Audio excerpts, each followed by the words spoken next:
जिज्ञासु मित्रों, बहुत बहुत अभिनंदन है आप सभी का दिव्य सृजन में। आज फिर हम यहाँ पर एक चर्चा लेकर लाइव चर्चा का यह कार्यक्रम और उसका विषय कुछ महत्वपूर्ण विषय जो श्रीमद् भगवद गीता में भगवान श्री कृष्ण समझा रहे हैं अर्जुन को, वह विषय सूक्ष्म है, थोड़ा सा सूक्ष्म जरूर है। आज का विषय ब्रह्मलोक का रहस्य। भला ये ब्रह्मलोक का रहस्य क्या है और यह ब्रह्मलोक क्या है, आज हम इसी विषय पर चर्चा करेंगे। अब इसे ब्रह्मलोक क्यों कहते हैं, यह भी एक प्रश्न है कि ब्रह्मलोक क्यों कहते हैं। तो हम आज इस विषय को समझने का प्रयास करेंगे। रहस्यमय जरूर है, लेकिन हमारे जीवन से संबंधित भी है।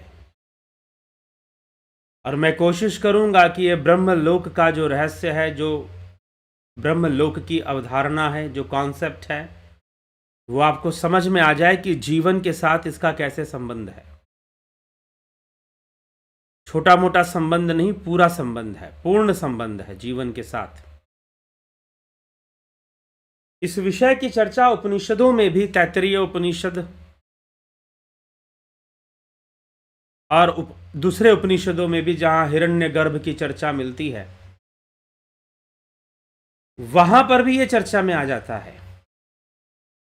वास्तव में ब्रह्मलोक कहने का मतलब यह हिरण्यगर्भ या ब्रह्मलोक किसका लोक है? ब्रह्मलोक इसलिए क्योंकि यह ब्रह्मा का लोक है। अब यह ब्रह्मा कौन है और ब्रह्म क्या है? ब्रह्म तत्व है और ब्रह्मा सृष्टि का भाव रूप देवता है। ब्रह्मा क्या करते हैं? तो सृष्टि करते हैं। तो क्या अपनी मनमर्जी से सृष्टि करते हैं? नहीं। प्रकृति के जो 3 गुण हैं उन्हीं से सृष्टि करते हैं। कोई अपनी मनमर्जी की सृष्टि नहीं है। लेकिन ब्रह्मा जी की जो सृष्टि है वो सूक्ष्म सृष्टि है, वह स्थूल नहीं है।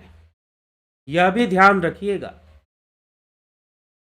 बहुत गहराई से समझिएगा इस बात को, तभी समझ में आएगा कि ब्रह्मा जी कौन है और ब्रह्मा रूपी देवता जो है वह कौन है, उनका कार्य क्या है।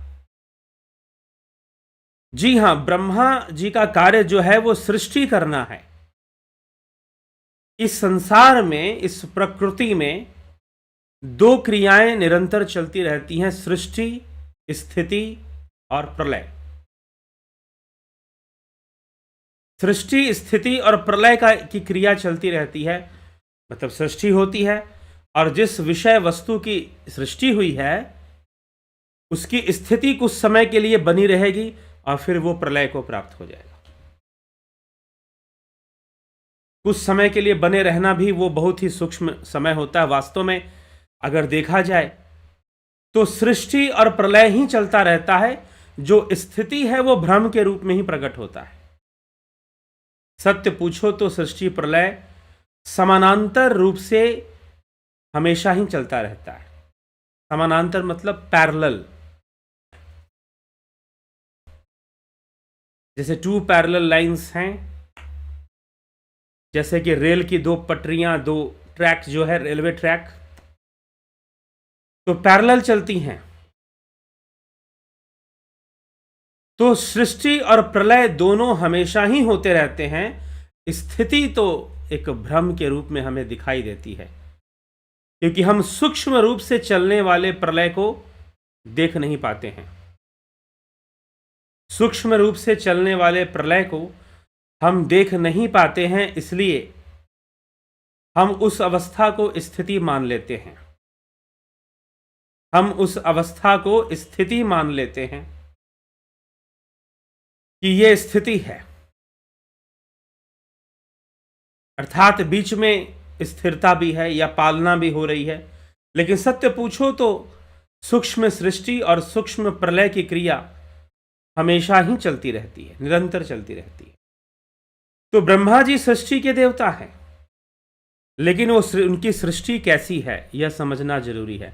उनकी सृष्टि सूक्ष्म है, उनकी सृष्टि स्थूल नहीं है। ठीक, उनकी सृष्टि क्या है? उनकी सृष्टि सूक्ष्म है, उनकी सृष्टि स्थूल नहीं है। तो ब्रह्मा जी की जो सृष्टि है वह सूक्ष्म है।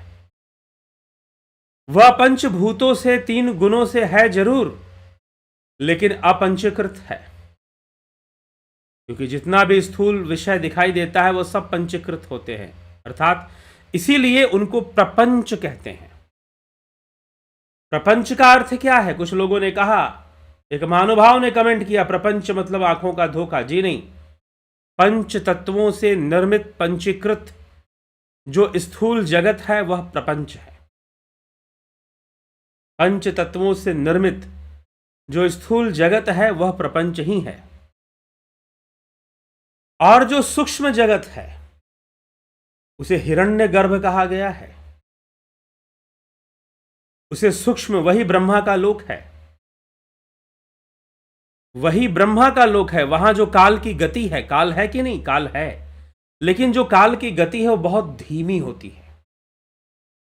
परिवर्तन वहां बहुत ही धीमी गति से आता है, तेजी से नहीं आता, जैसे कि स्थूल जगत में तेजी से परिवर्तन आता है।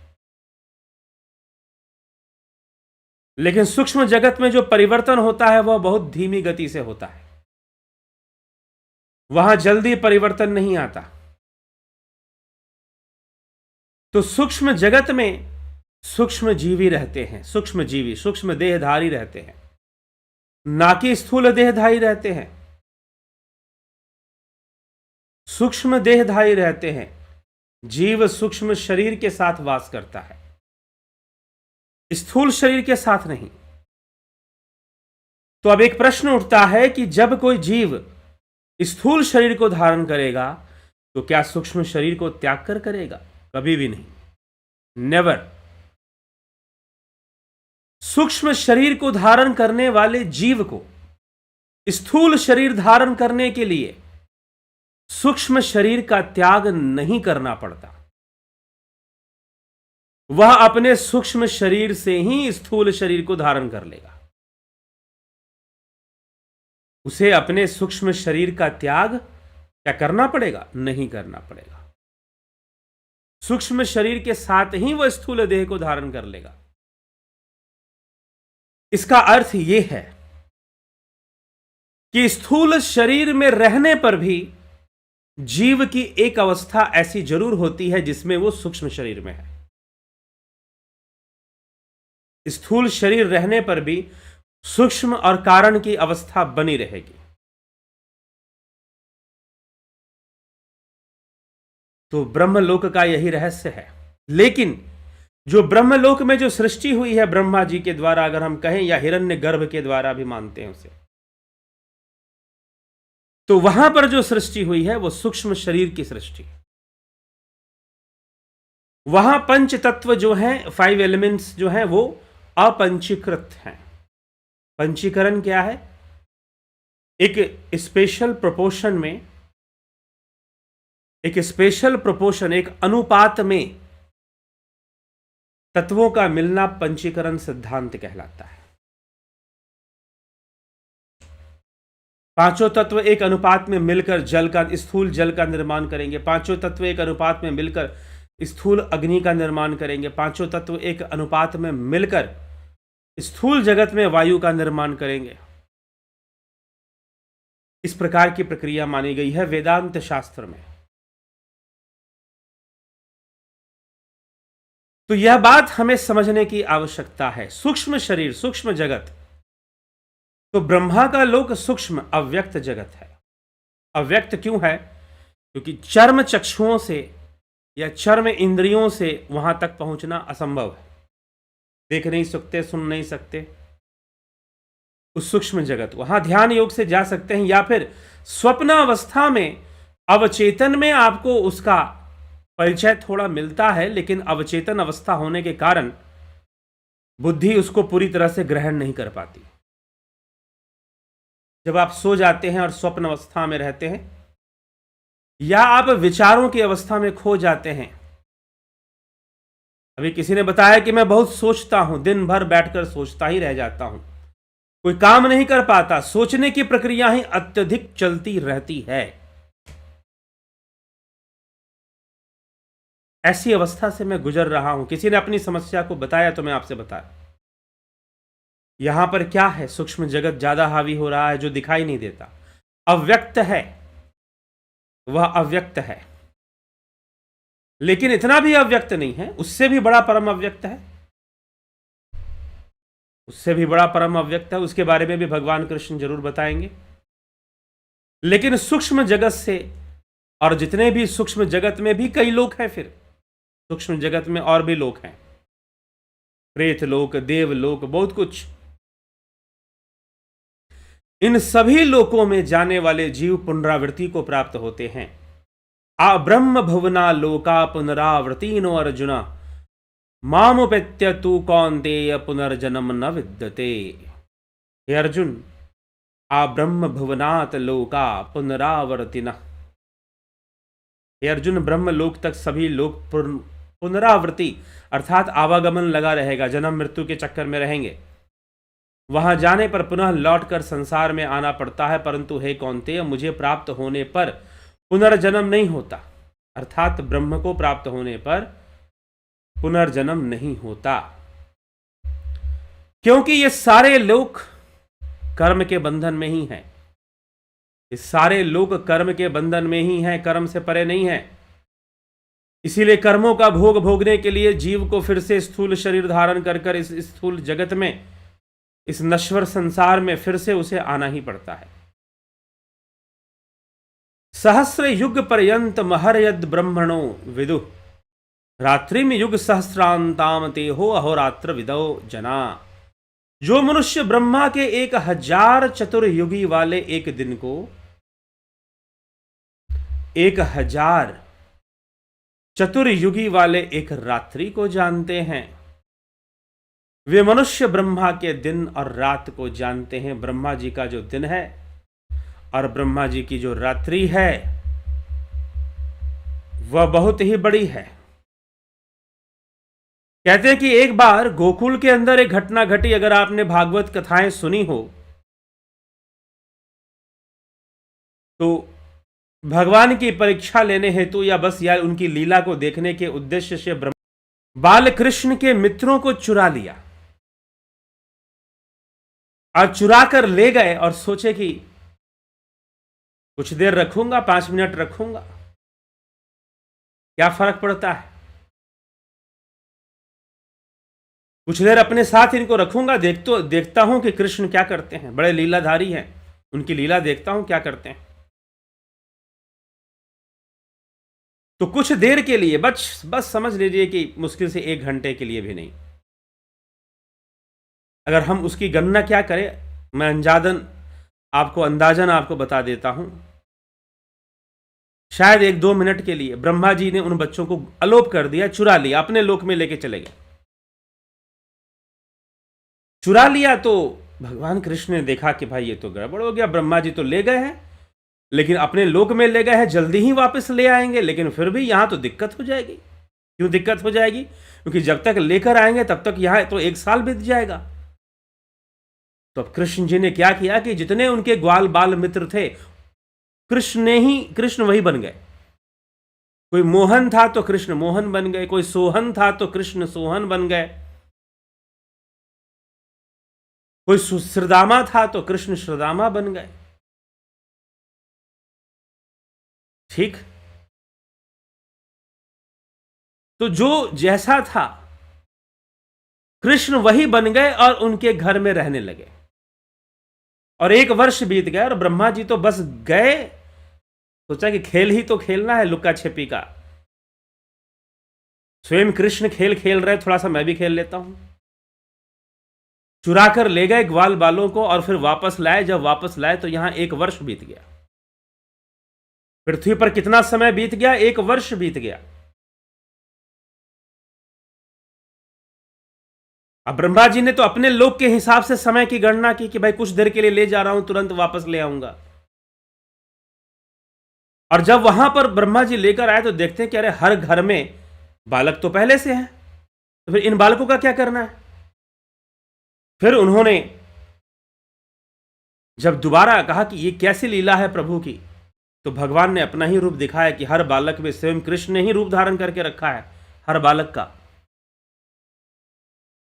इस प्रकार से जब ब्रह्मा जी ने देखा तो ब्रह्मा जी ने हाथ जोड़कर प्रभु को प्रणाम किया। योगेश्वर भगवान कृष्ण, योगी क्या नहीं कर सकते? अगर हम पतंजलि योग सूत्र में योग सिद्धियों की बात करें तो वहां तो साफ साफ लिखा है कि योगी अपनी संयम की शक्ति से अनेक रूप धारण कर सकता है। तो इस प्रकार से ब्रह्मा जी उनके बच्चों को लाकर वापस कर देते हैं, लेकिन समय यहां 1 वर्ष बीत गया और ब्रह्मा जी तो बस कुछ क्षण के लिए ले गए थे, कुछ देर के लिए ले गए, उतने में यहां 1 वर्ष निकल गया। तो जब 1000 वर्ष होगा, 1000 चतुर्युगी वर्ष होगा, तो ब्रह्मा का कहते हैं कि एक दिन बीतेगी और 1000 युग की जब रात्रियां मिलाई जाएंगी तो जाकर ब्रह्मा का एक रात्रि बीतेगी। वहां पर समय की गणना अलग हो जाती है, टाइम अलग हो जाता है। और उसमें सूक्ष्म लोक में रहने वाले जो जीव है वो भी लंबे समय तक वहां रह सकते हैं। अब यह बात थोड़ी सूक्ष्म गहराई की है, अगर हम जानने की कोशिश करेंगे इस सूक्ष्म जगत को जान भी सकते हैं।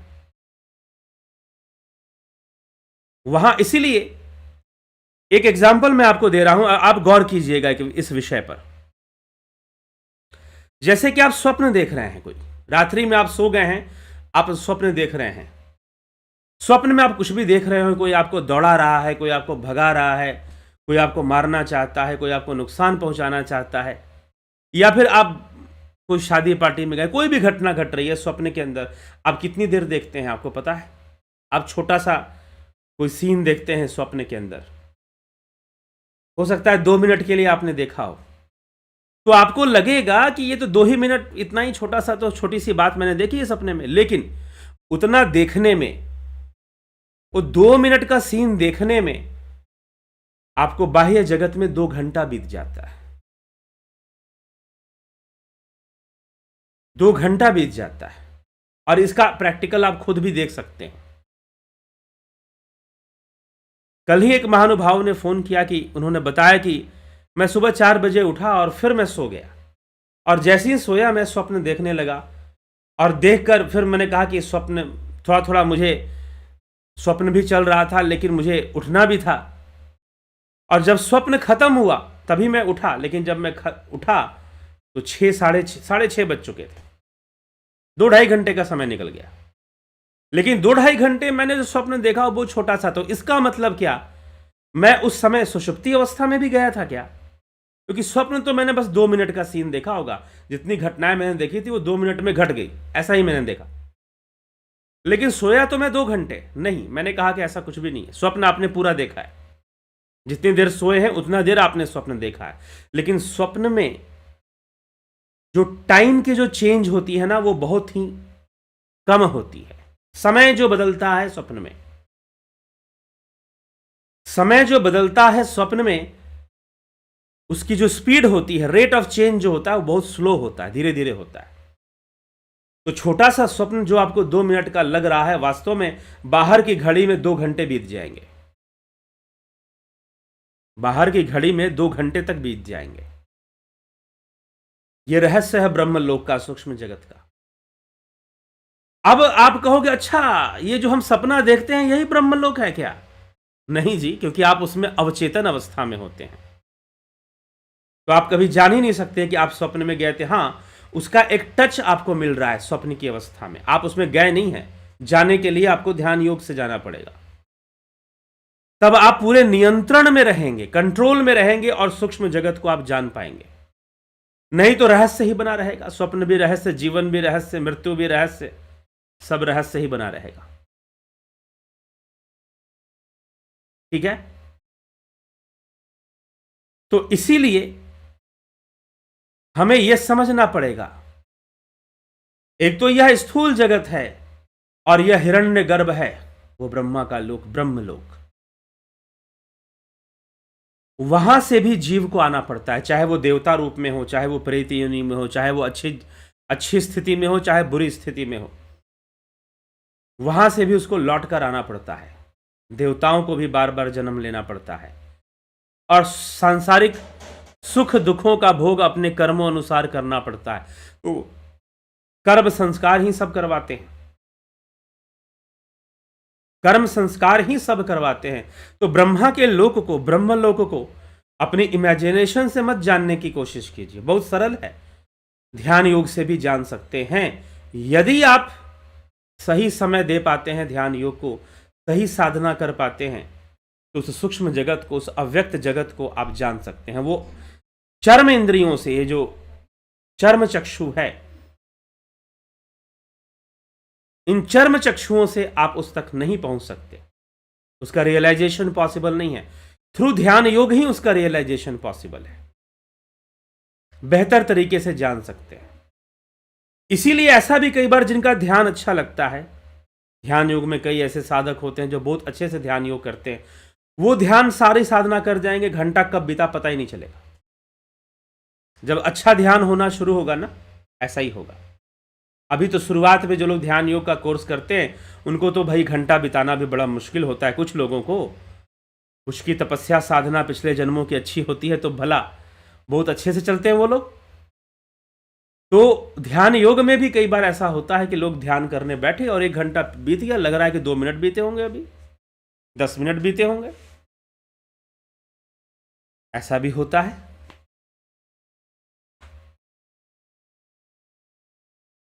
ठीक है। हाँ, कुछ लोग गलती से ध्यान और निद्रा को एक समझ लेते हैं, गलती मत कर दीजिएगा। निद्रा अवचेतन है, अचेतन अवस्था की ओर है। ध्यान अति चेतन, super consciousness, higher level of consciousness.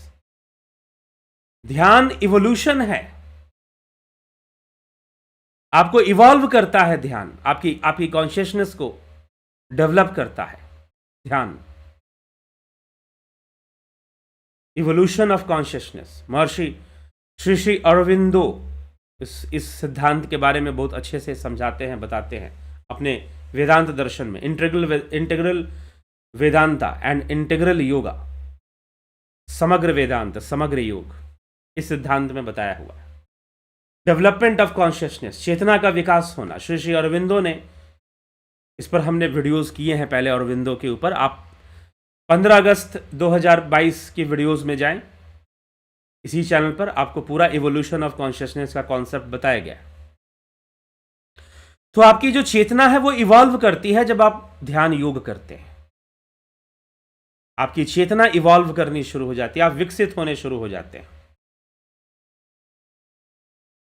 ठीक है।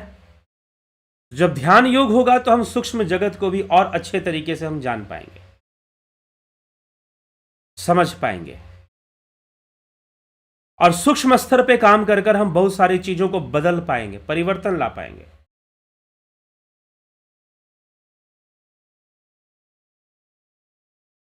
ठीक। तो हमें यह समझने की आवश्यकता है। तो सूक्ष्म जगत, ब्रह्मा का जो सूक्ष्म जगत है, वहां सूक्ष्म शरीरी रहते हैं और वही सूक्ष्म शरीरी स्थूल देह को भी धारण करते हैं। अर्थात सूक्ष्म जगत में आपका अस्तित्व बना रहता है, यहां तक कि अगर मृत्यु हो गई, स्थूल देह नष्ट हो गया, किसी कारण से मृत्यु हो गई,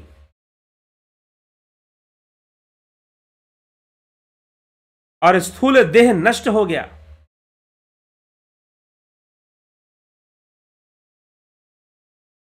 तो सूक्ष्म शरीर तो बना रहेगा। सूक्ष्म शरीर में या सूक्ष्म जगत में, ब्रह्मा के जगत में आपका अस्तित्व खत्म होने वाला नहीं है। और जब तक ब्रह्मा के जगत में, ब्रह्मलोक में आपका अस्तित्व खत्म नहीं होगा, तब तक मोक्ष भी नहीं मिलेगा। पुनरावृत्ति बनी रहेगी, आवागमन बना रहेगा। यही भगवान कृष्ण यहां पर कह रहे हैं कि ब्रह्मा के लोक में भी पुनरावृत्ति बनी रहेगी, ब्रह्मलोक में भी जाने से। जो मनुष्य ब्रह्मा के 1000 चतुर्युगी वाले एक दिन को और 1000 चतुर्युगी वाले एक रात्रि को जानता है, वह ब्रह्मा दिन और रात को जानने वाला है। मतलब यहां पर इस मेनली टाइम और स्पेस के बारे में बात की जा रही। कल ही कोई पूछ रहा था टाइम एंड स्पेस के बारे में आप व्याख्यान लाइए, तो ये व्याख्यान लगभग टाइम एंड स्पेस को लेकर ही है।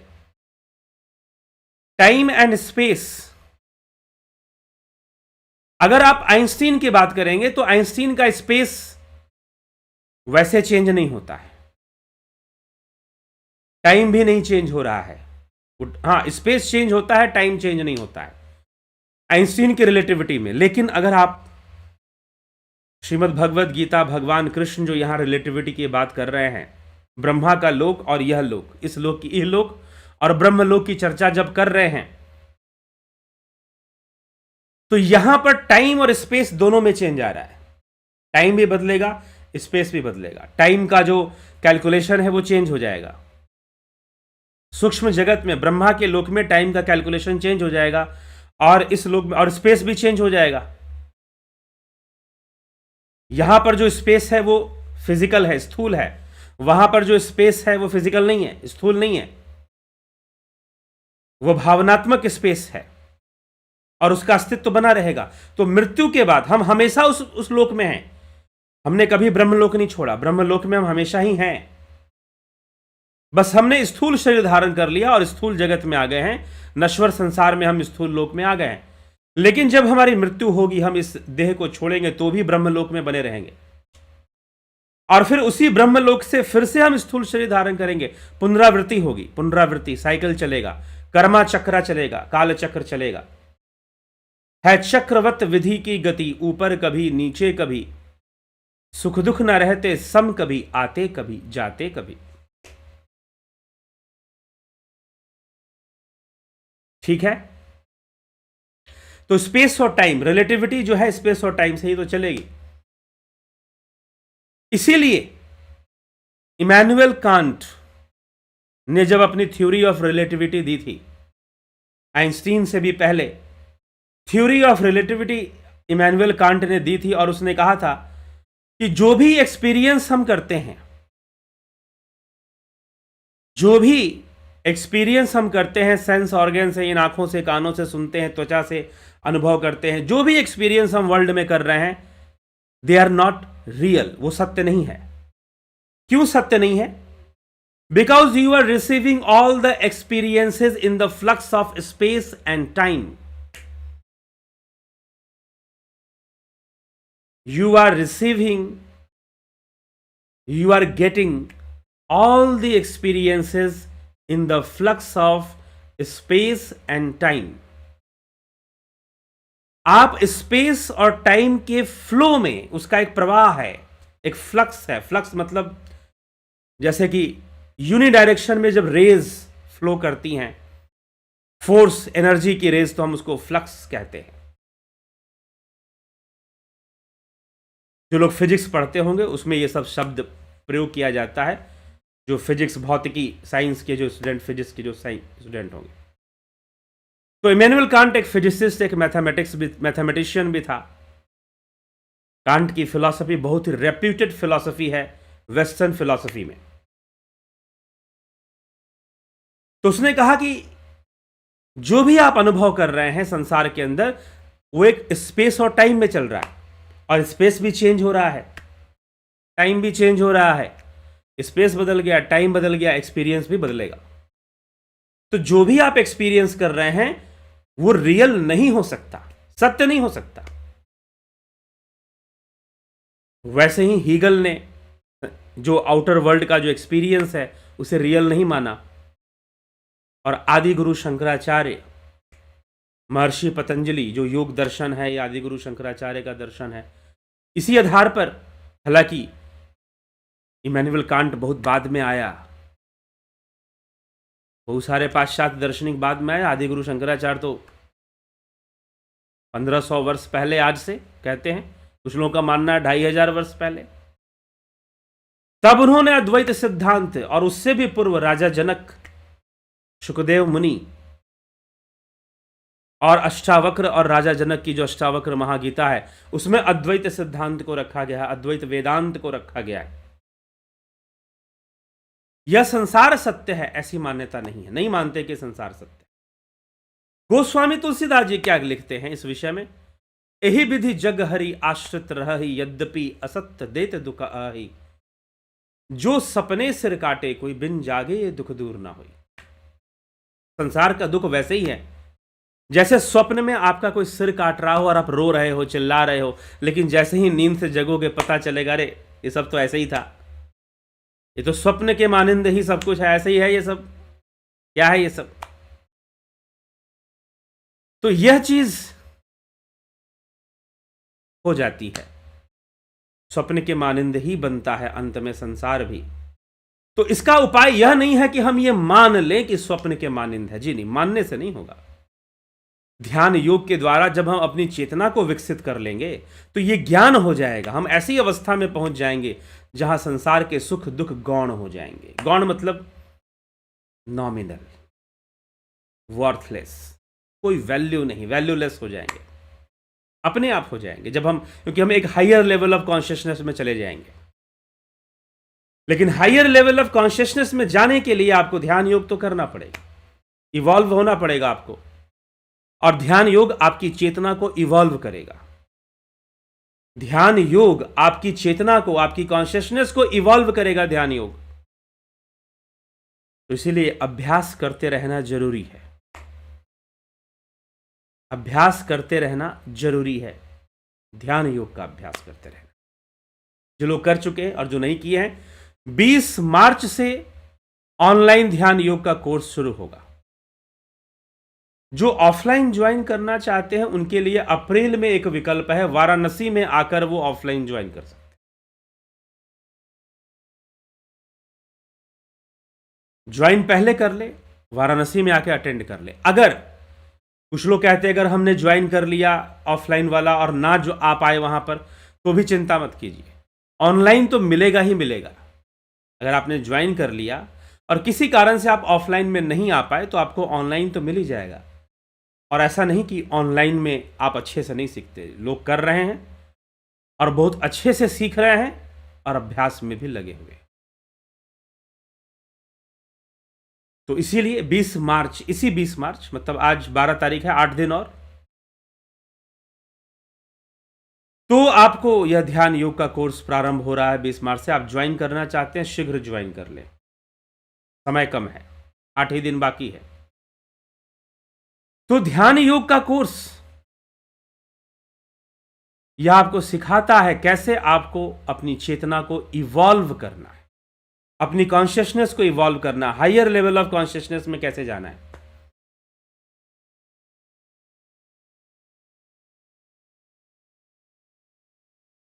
ठीक, और वो उसकी तुलना का पता नहीं कैसे कुछ गुरुजी लोग अपने शिष्यों को सिखाते हैं कि निद्रा, जो ध्यान है वो एक सचेत निद्रा है, नहीं, निद्रा अचेतन अवस्था है, अवचेतन का, एकाग्रता का, और ध्यान एकाग्रता का परिणाम है, धारणा का परिणाम है ध्यान। जब आप धारणा करेंगे तो ध्यान में उतरेंगे, वहां कोई नियंत्रण नहीं है, यहां पूर्ण नियंत्रण रहेगा, आपके हाथ में रहेगा जब आप ध्यान करेंगे। तो यही बात हमको समझना है। तो ब्रह्मा का यह लोक इसलिए यहां पर बताया गया कि 1000 दिन वाला और 1000 रात्रि वाला ब्रह्मा का दिन है और ब्रह्मा की रात्रि है। तो इस तरह से मैंने आपको स्वप्न के माध्यम से समझाया कि 2 मिनट अगर आपने स्वप्न देखा तो बाह्य जगत में आपकी जो घड़ी की सुई है 2 घंटा निकाल देगी तब तक,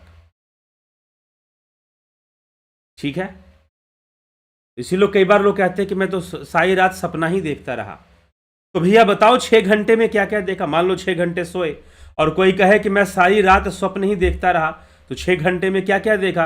अब वो जो बताएगा तो 5 मिनट में सारी बात खत्म हो जाएगी, 5 मिनट में सारी बात खत्म हो जाएगी। भैया 5 मिनट में खत्म हो गई कि हाँ इतना ही देखा। तो 6 घंटे सोए और बोल रहे हो सारी रात सपने ही देखते रहे, तो कुछ देखा होगा ना भाई। 6 घंटा ऐसे तो नहीं बीत जाएगा, क्योंकि सूक्ष्म जगत में, स्वप्न लोक में जो घटनाएं घटती हैं वो आपको लगता नॉर्मल ही है कि नॉर्मल स्पीड में ही सब कुछ चल रहा है, जैसे संसार में चल रहा है। नहीं, वहां पर टाइम लगता है घटनाओं को घटने में। आपके यहां स्थूल शरीर में बीत जाती हैं चीजें, 2 घंटा 3 घंटा बीत जाएगा 2 मिनट का स्वप्न देखने में। ऐसे चलता है, साइकोलॉजिकल विषय है थोड़ा सा, तो हम इसको समझे। और यही ब्रह्मा का लोक है, सूक्ष्म लोक, हिरण्य गर्भ लोक, ब्रह्मलोक उसे कहा जा रहा है। ब्रह्मा मतलब सृष्टि, सृष्टि का भाव देवता, सृष्टि का भाव पूर्ण देवता, सृष्टि करने का। उसके अंदर भी अपना अहंकार है, अहम बोध है। भूत ग्राम स एवायम भूत्वा भूत्वा प्रलीयते रात्र्यागमे वशः, रात्र्यागमे वशः पार्थ प्रभवत्य हरागमे। हे पार्थ, वही यह प्राणी समुदाय उत्पन्न होकर प्रकृति के परवश हुआ, प्रकृति के परवश हुआ। ब्रह्मा के दिन के समय उत्पन्न होता है और ब्रह्मा की रात्रि के समय में लीन होता है। जैसे कि जब हम सो जाते हैं तो ब्रह्मा के लोक में चले जाते हैं, हमारी चेतना उस ब्रह्मलोक में चली जाती है और फिर वापस आ जाती है सुबह उठने पर। वैसे ही यह जीव भी बार बार उत्पन्न होता है और बार बार सूक्ष्म लोक को प्राप्त होता है, फिर स्थूल लोक को प्राप्त होता है। तो यह जो कर्म चक्र है, स्थूल सूक्ष्म सूक्ष्म स्थूल की यात्रा करवाता रहता है। स्थूल सूक्ष्म और स्थूल सूक्ष्म सूक्ष्म स्थूल की यात्रा करवाता रहता है। कर्मों के अनुसार कभी हम सूक्ष्म लोक में जाते हैं, कभी स्थूल लोक में आते हैं, कभी स्थूल शरीर धारण करते हैं, कभी सूक्ष्म शरीर में रहते हैं, और वह सूक्ष्म शरीर ही दोबारा शरीर धारण करता है, नए नए परिवारों में जन्म लेता है, नए नए रिश्ते बनाता है, नए नए कर्म करता है और भोगों को भोगता रहता है। कुल मिलाकर उन्हीं भोगों को भोगता है जिसे हम आहार निद्रा भय मैथुन कहते रहते हैं। यही सब सारी चीजें चलती रहती हैं, तो यही उसकी गति बनी रहती है इसी तरह से। लेकिन इन सब से परे कुछ है, इन सब से परे कुछ है, और वह क्या है?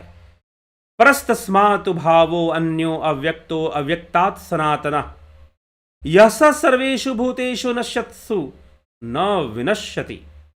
परंतु उस अव्यक्त ब्रह्मा के सूक्ष्म शरीर वाले अव्यक्त लोक से, उस ब्रह्मा के सूक्ष्म शरीर वाले अव्यक्त लोक से अन्य उससे भी अव्यक्त जो परम अव्यक्त है, सनातनः, वह सनातन है, अनादि है, अत्यंत श्रेष्ठ भाव रूप जो अव्यक्त है,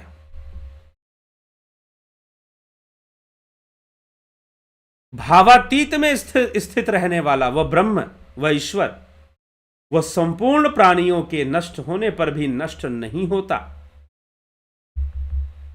उसमें परिवर्तन नहीं आता, इसलिए वो सनातन है। अव्यक्तो अक्षर इत्युक्त स्तमाहु परमाम गतिम यम प्राप्य न निवर्तन्ते तद्धाम परमम मम। एक अव्यक्त अक्षर है, उसी को अव्यक्त अक्षर ऐसा कहते हैं, वही पर ब्रह्म। अब उसकी उस अव्यक्त अक्षर क्या है, उसका रहस्य हम और बढ़िया से कल विचार करेंगे, समझने का प्रयास करेंगे। तो अव्यक्त अक्षर को प्राप्त होता है जो इन दोनों लोकों से उस परम धाम को जानने की कोशिश करता है। तो यह अव्यक्त अक्षर का रहस्य क्या है, यह भी रहस्यमय विषय है, इसको भी हम समझने का प्रयास करेंगे। ध्यान योग का कोर्स अगर आप करना चाहते हैं, starting from 20 March, duration 1 month, guided meditation, transcendental meditation, spiritual healing.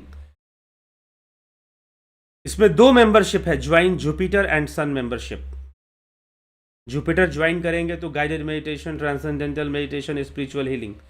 Guided meditation क्या है? जो पूरी तरह से निर्देशित है, पूरी तरह से हठ योग की श्रेणी में आता है, और ट्रांसेंडेंटल राज योग की श्रेणी में आता है, जो इंद्रियों से परे जाने की, हमारी चेतना को इंद्रियों से परे ले जाने की अवस्था, जो इंद्रियां नहीं अनुभव करती हैं वो भी हमारे बिना इंद्रियों के अनुभव में आ जाए, अंतर घट के भीतर अनुभव में आ जाए, अंतर घट के भीतर अनुभव में आ जाए, जो इंद्रियों से भी परे, ऐसी अनुभूतियां हमें आ जाए। ये ट्रांसेंडेंटल मेडिटेशन इसमें होना शुरू कर देता है। और फिर हीलिंग, हमारे अंदर आध्यात्मिक ऊर्जाएं भी एकत्र होती हैं, जिसको हम हीलिंग में प्रयोग कर सकते हैं।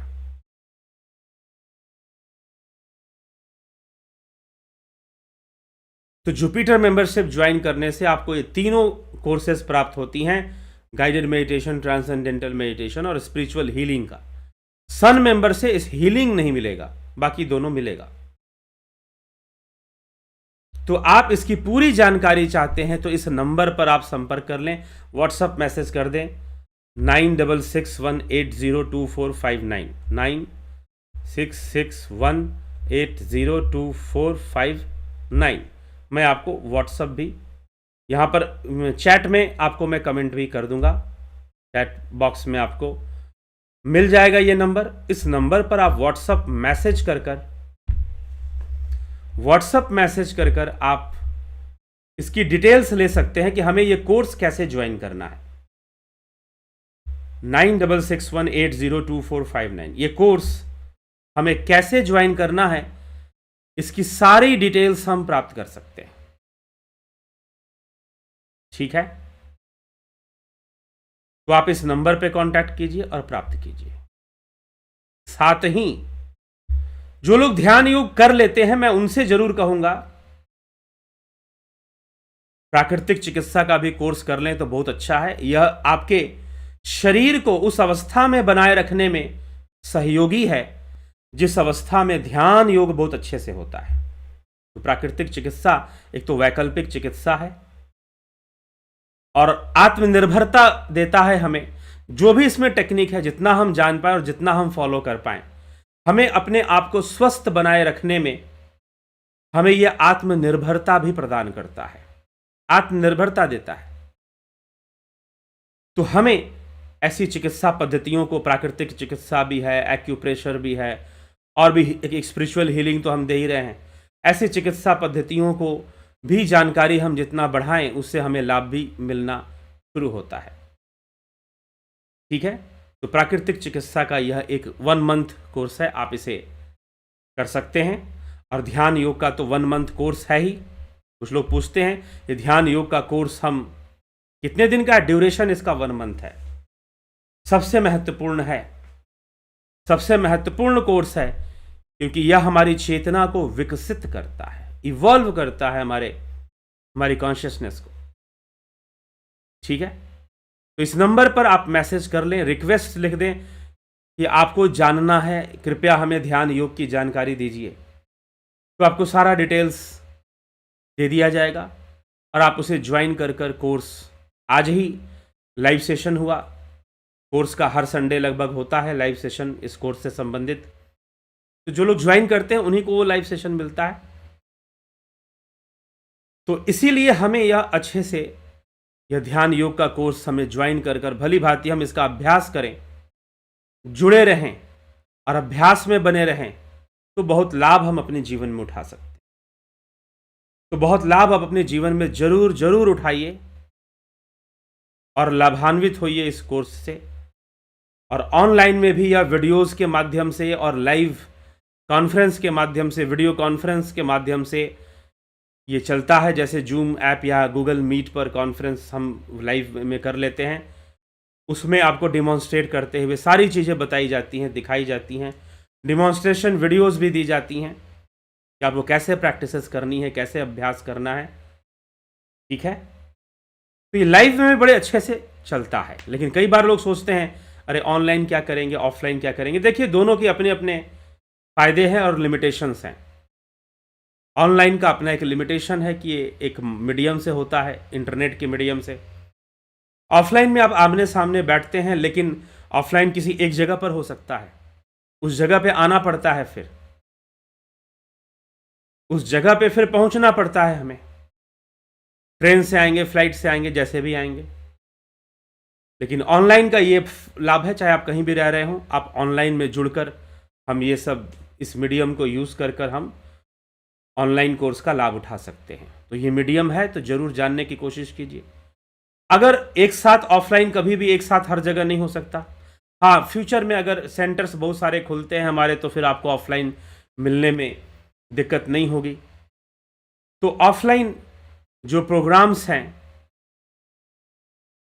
वो अभी वाराणसी में अप्रैल के महीने में हो पाएगा तो आप वहां ज्वाइन कर पाएंगे, नहीं तो आप इस कोर्स को जरूर ज्वाइन कर लीजिए और ऑनलाइन का लाभ उठाइए। अगर टाइम मिला तो जिन्होंने ध्यान योग कर लिया है वो भी ऑफलाइन ज्वाइन कर सकते हैं बिना पेमेंट के, क्योंकि वो पहले ही कर चुके हैं कोर्स।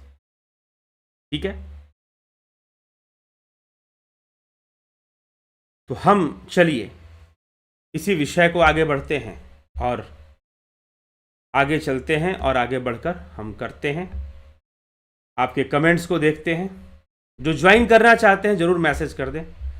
नवज्योति नाथ जी, अमन कक्कर जी, नरसा राम जी,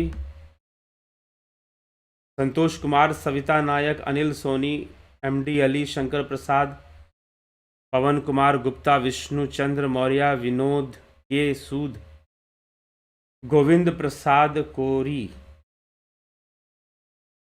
गुरु जी सत सत प्रणाम स्वीकार करें। हमेशा आपका सत्संग सुनने को ललायत रहना हूँ।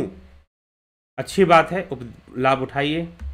नरेंद्र माकोड़े जी, जय श्री राम जी, नूतन भट्ट जी, अवधेश कुमार, दीपक शर्मा, नरेंद्र माकोड़े, पलकधारी राजभर, अर्जन भाई चौहान, कन्हई कुमार, राम विलास जी, घनश्याम सरोदे, हीरालाल यादव, राजू पाल जी, जगत नारायण जी, रूपलाल विश्वकर्मा जी, नरेंद्र माकोड़े जी, जय गीता के ज्ञान की जय हो। पिंटू वीएसवी जी, स्मिता सावंत जी, बलवंत सिंह गोहिल, श्वेता कुमारी जी, श्वेता राय सिन्हा जी, रतन सिंह जी, योगेंद्र पंडित जी, भगवती पटेल जी, किशोर वैद्य, A K Tyagi, Jai Hind, Pushpa Bhati, Bharat Chhablani, Bimla Shah, Mohit Sharma. Sir tell about parallel universe. यही पैरेलल यूनिवर्स है, ब्रह्मलोक भी साथ में है। हम दो यूनिवर्स में एक साथ हो गए ना। एक्चुअल में ये यूनिवर्स वर्ड क्या है, वो तो चेतना की अवस्था पर लोक का निर्माण है। यूनिवर्स वर्ड यहाँ यूज नहीं होगा। तो ब्रह्मलोक में भी हम इस समय हैं और स्थूल लोक में भी हैं। हमने अभी ब्रह्मलोक छोड़ा कहाँ है, वहीं से तो हम आ रहे हैं, इसमें उसमें ही बने हुए हैं। कमलेश खैरनर जी, बीकू कुचाड़िया जी, सौम्या शर्मा जी, आशा रानी जी, उदय शंकर जी, राकेश गुप्ता, अनिल सोनी। क्या सूक्ष्म जगत में पिछले स्थूल जगत की याद रहेगी? रहेगी जी, तभी तो भटकता है जीव। पूरा याद नहीं रहेगा लेकिन थोड़ा बहुत याद रहेगा। हाँ, धीरे धीरे सुषुप्ति अवस्था में क्या होता है, मेमोरी फेड होती रहती है। तो बहुत सारी चीजें भूल भी जाएंगे। जैसे कि आप अभी ले लो, अनिल सोनी जी बताओ, जब 5 वर्ष के थे तो क्या क्या खाया था? जब 4 वर्ष के थे तो कितनी बातें याद थी? जब 10 वर्ष के थे तो कौन कौन सी बातें याद थी? अगर मैं पूछ दूं कि 10 वर्ष, जब आपकी उम्र 10 वर्ष थे तो 12 मार्च के दिन क्या खाना खाया था आपने? आपकी माता जी ने आपको प्रेम से क्या खिलाया था जब आप 10 वर्ष की उम्र थी? और 12 मार्च तो आया होगा जब आप 10 वर्ष के होंगे, तो क्या खाया था आपने? क्या मेमोरी में है? नहीं है। तो मेमोरी फेड होती रहती है। जब हम सुषुप्ति अवस्था में जाते हैं ना, कारण में, तो मेमोरी फेड हो जाती है और होते होते हमें याद नहीं रहती फिर पीछे की चीजें। ठीक है, 100% तो आपको अपने कल का भी याद नहीं होगा, कल आपने क्या किया 100% नहीं याद होगा आपको। तो ये मेमोरी का एक अलग रहस्य चलता है। ठीक, इस रहस्य को भी समझना, इसलिए जीवन रहस्यमय है। कल 11 मार्च, 100% बात कल की भी आपको याद नहीं होगी कि कितने बजे आपने कंघी किया था, नहीं किया था। ठीक है, चाय पी थी तो कितने घूंट में पी थी? 4 घूंट में पी गए थे कि 5 घूंट में पी गए थे?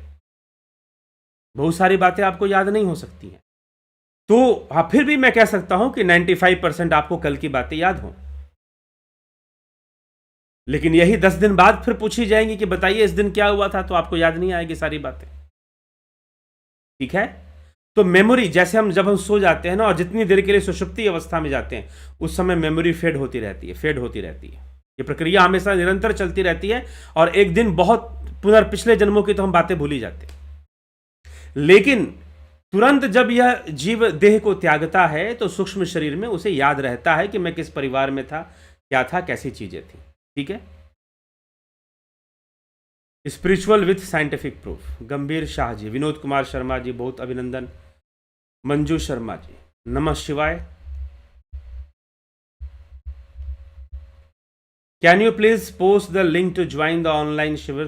Thank you. Please send a simple request on WhatsApp number, जो मैंने व्हाट्सअप नंबर दिया है 9661802459। इस पर व्हाट्सअप मैसेज आप एक कीजिए कि you need to know the details of joining this course. आपको आवश्यकता है कि आप जानना चाहते हैं इस कोर्स को कैसे ज्वाइन किया जाए, तो आपको सारा डिटेल दे दिया जाएगा। दीपक शर्मा, क्या कबीर साहिब सह शरीर सतलोक गए थे? ये कैसे? कोई नहीं जाता सतलोक। सतलोक अब पता नहीं, सतलोक ठीक है, अब सतलोक क्या है, स्वर्ग लोक है कि क्या लोक है? तो योग मार्ग अलग है। कल हम इस पर चर्चा करेंगे कि जो योगी होते हैं वो ब्रह्मा के लोक में नहीं जाते, तो किस लोक में जाते हैं? तत्व में लीन होते हैं। कैसे होते हैं? वही ब्रह्म अक्षर की, परम अक्षर, अव्यक्त अक्षर की चर्चा होगी।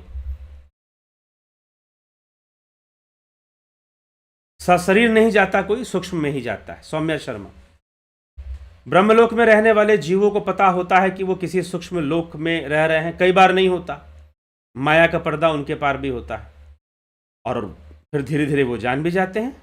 अफंता प्रोडक्शन, सदाबहार। मन इंद्रियों का कब जन्म हुआ? 3 गुणों का जब विकास हुआ, विषमता आई, तो बुद्धि प्रकट हुआ। बुद्धि के बाद मन, अहंकार, और तामसी अहंकार से पंचभूत बन गए। सात्विक अहंकार से ज्ञानेंद्रियां, कर्म इंद्रियां बन गई। ये सारा विकासवाद, ये सारी इवोल्यूशनरी थ्योरी जो है सांख्य दर्शन में बताई हुई है। पीछे इसके ऊपर चर्चा कर चुके हैं। बहुत बढ़िया से जानना है तो फिलॉसफी का कोर्स कीजिए।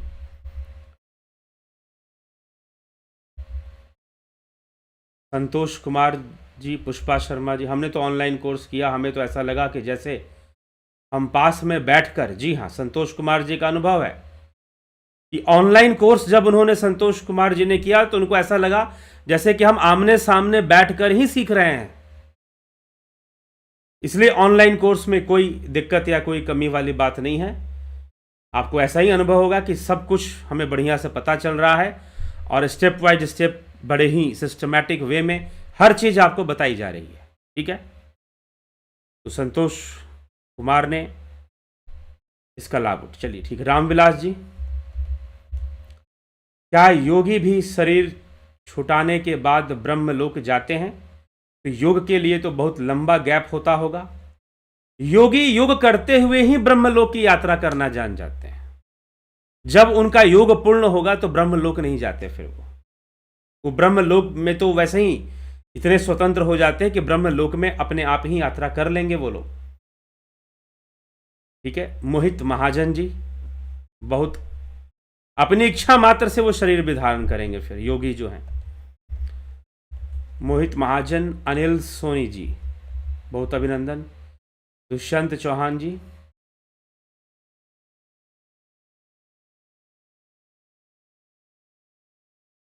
ब्रह्मा के लोक में जीव का अस्तित्व होता है, तो क्या मोक्ष के बाद? ना, मोक्ष के बाद नहीं, मोक्ष अलग चीज है। मोक्ष तो इस ब्रह्मा के लोक से भी अलग है। ठीक है। और जिसको अपना अस्तित्व बनाकर रखना है उसके लिए मोक्ष तो होता ही नहीं है। जिसको अपना अस्तित्व बनाकर रखना है उसके लिए मोक्ष होता भी नहीं है। ठीक है। हाँ जी हाँ, मोक्ष होना ना होना बराबर है। अगर अस्तित्व बना है, जीव पूर्णता को ही प्राप्त नहीं कर पा रहा, क्योंकि जीव मोक्ष में पूर्ण हो जाएगा, और जब पूर्णता को प्राप्त कर लेगा तो स्वयं ब्रह्म हो जाएगा, स्वयं ही ब्रह्म हो जाएगा फिर। ठीक, तो ये हो जाएगा।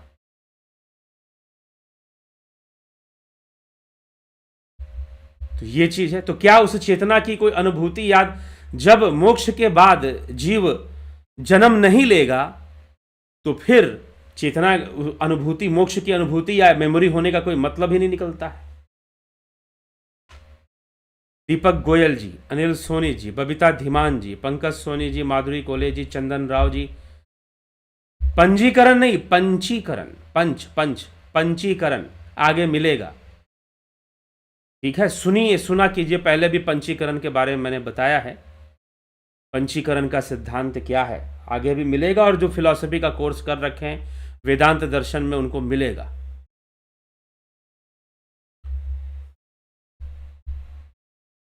चंदन राव जी,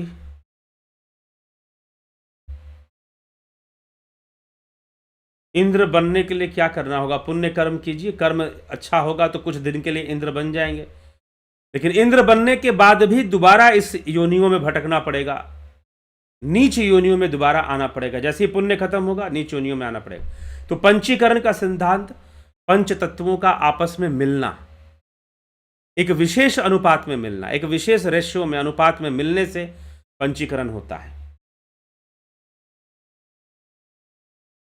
क्या 100 यज्ञ करना होगा? पुण्य कर्म ही करिए, अपने पुण्य को बढ़ाइए, तपस्या को बढ़ाइए।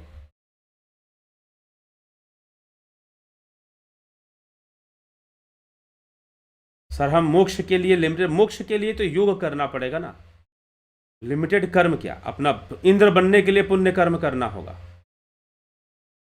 पुण्य कर्म बढ़ाइए और योग कीजिए। चलिए ठीक है, इसी के साथ विचारों को अब विराम देंगे। कल फिर मिलेंगे 9 PM लाइव चर्चा में, और अव्यक्त अक्षर के रहस्य को समझना या ध्यान योग के विषय में और भी बातों को समझने का हम प्रयास करेंगे। ठीक है, तो बहुत बहुत आभार आप सभी का। सभी को ओम तत्सत।